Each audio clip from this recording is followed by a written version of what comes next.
Hai, Assalamualaikum warahmatullahi wabarakatuh. Hari ini saya nak berkongsi sikit berkenaan dengan pengendali makanan yang tertakluk kepada Akta Makanan 1983 dan juga berkenaan dengan kursus pengendali makanan dan juga kepentingan mengambil suntikan typhoid. Okay, siapakah sebenarnya pengendali makanan ni? Sebab ada ramai yang tak faham pengendali makanan ni adakah semata-mata orang yang memasak sahaja ataupun sebenarnya orang yang menghantar makanan. Pengendali makanan ni dia adalah termasuk mana-mana sahaja orang yang terlibat secara langsung dengan penyediaan makanan. Ini yang pertama ya. Contohnya tukang masak, chef, okey, siapa-siapa yang sediakan makanan itulah daripada bahan mentah.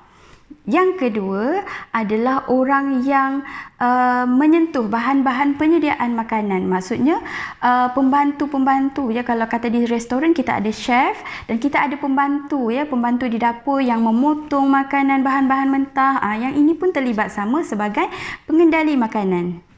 Okey, yang ketiga adalah mereka yang mengendali perkakas-perkakas ya, contohnya di restoran ataupun di kedai-kedai ya, yang mengendali perkakas dia, contoh kuali, sudip apa semua. Lepas tu mereka yang mengendali makanan yang dibungkus.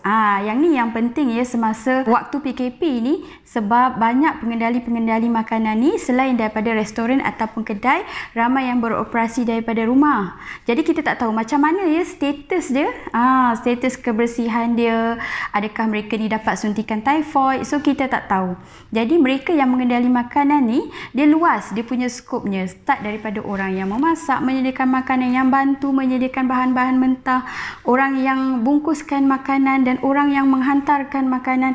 Ni jadi terlibat dalam satu rantaian, dalam satu kelompok ya, sampailah makanan tu diterima kepada pengguna. Melihat kepada keadaan sekarang ya, ramai yang beroperasi daripada rumah, okey, dan kita tak tahu sebenarnya status kesihatan masing-masing macam mana. Walaupun tidak disebutkan di dalam akta makanan itu sendiri, tetapi kita ni sebagai peniaga yang orang kata mempunyai kesedaran yang tinggi, jadi kita ni pentingkan kualiti ya produk makanan kita. Apa salahnya kita ambil suntikan typhoid dan juga kita jalani kursus pengendali makanan yang diiktiraf oleh Kementerian Kesihatan Malaysia. Apabila kita ni jadi peniaga yang mempunyai kesedaran yang tinggi, kita berusaha supaya kita sediakan makanan yang bersih, sihat, selamat, supaya pelanggan-pelanggan kita ni dapat makanan yang terbaik daripada kita. Dan dalam masa yang sama kita berusaha untuk melindungi para pelanggan kita daripada terkena jangkitan pencemaran makanan. Okey, berkaitan dengan kursus pengendali makanan, ianya hanya sekali seumur hidup ya. Ia penting untuk kita lengkapkan diri kita dengan ilmu penyediaan makanan, macam mana kita nak sediakan makanan yang bersih, yang sihat dan selamat. So selain daripada tu, kita nak pastikan dengan ilmu-ilmu yang kita ada ni, kita mengelakkan daripada pencemaran makanan. Dan yang paling utama, sebab pencemaran makanan ni boleh menyebabkan kematian. Jadi kita nak elak benda-benda ni semualah, komplikasi-komplikasi pencemaran makanan. Okey, sebagai majikan ya, wajib memastikan semua pembantu-pembantu ataupun pekerja kita hadiri kursus pengendali makanan sekali seumur hidup dan juga mengambil suntikan typhoid setiap 3 tahun.